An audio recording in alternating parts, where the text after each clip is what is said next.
Hey y'all, let's crochet a sweater. Come on. So most of the sweater I have already crocheted off camera.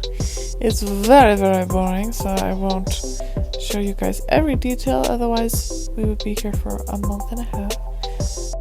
So here is me crocheting in real time. This is my first sleeve. It is going to consist of 4 rows. As you can see, I have 3. So I'm going to add one more to the middle and attach each side to that one to make it a circular sleeve.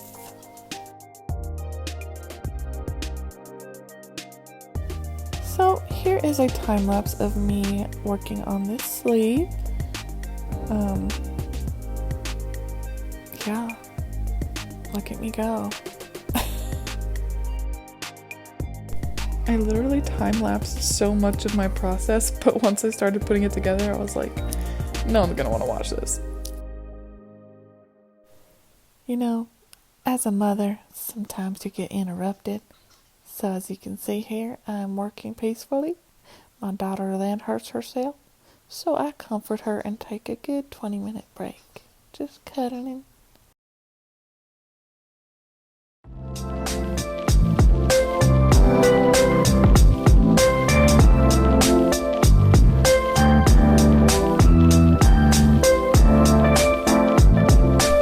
I like this time lapse because you could see the yarn just get eaten up by the crochet hook. It's kind of cool to watch.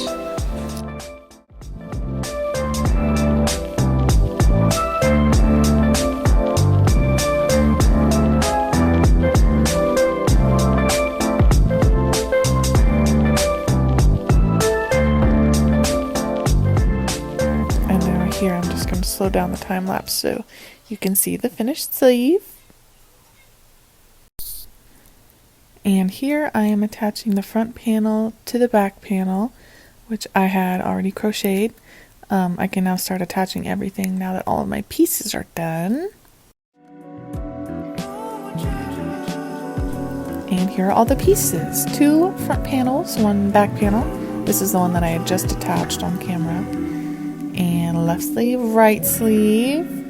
And now all that's left to do is assemble. Avengers assemble!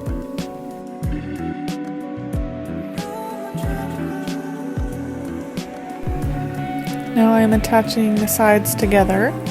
I go from the bottom a little more than halfway up and then leave a good chunk open for the armhole.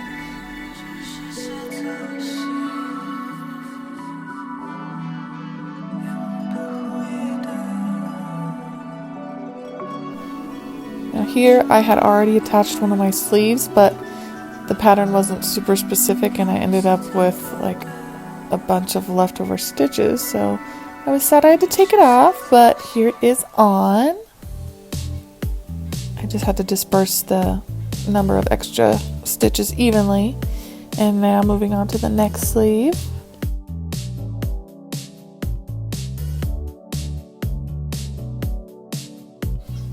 And this is my first time putting on the sweater.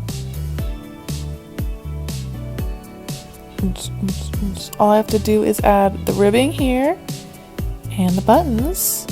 And then we're going to do a process called blocking.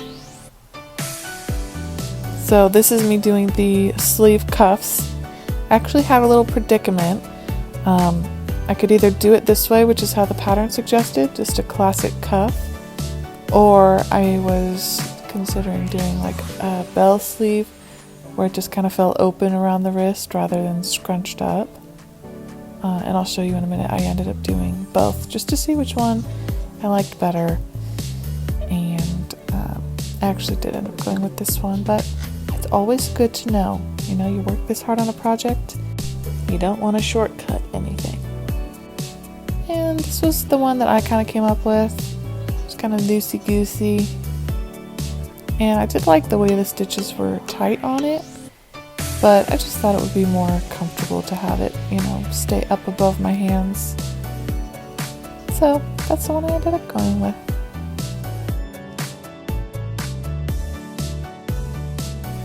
Okay, here it is on with the ribbing all on, and And now it's time to block before we put the buttons on. So here we go. So blocking is just soaking your yarn so it's easy to stretch into the permanent size that you want it to be. So I just ran a bath with some lukewarm water and mild baby soap. I let the sweater soak in it for about 20 minutes and then gently wring it out with my hands.